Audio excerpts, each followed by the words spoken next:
Chante, prédicateur, ne soyez pas joyeux et satisfaits juste par le fait qu'il y a une foule qui vient danser à vos programmes. Transformez cette foule en disciples en leur prêchant la repentance et le baptême. C'est ça la mission que Dieu nous a confiée.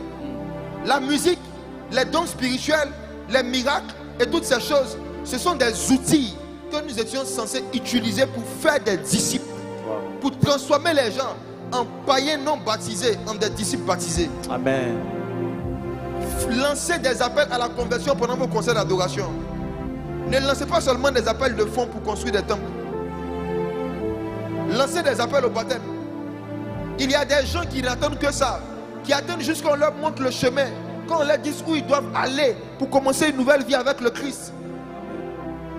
Mais ils viennent, on leur parle de leur mariage. Voici. La deuxième chose à faire pour que la gloire de Dieu, la gloire du royaume des cieux et le ciel touchent des humains, des personnes dans un endroit, c'est la prédication de la croix.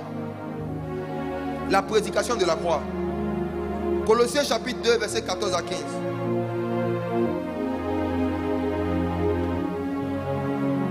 Colossiens 2, 14 à 15. Oui. Il a effacé l'acte dont les ordonnances nous condamnaient et qui subsistait contre nous. Il l'a détruit en le clouant à la croix. Il a dépouillé les dominations et les autorités et les a livrées publiquement en spectacle en triomphant d'elles par la croix.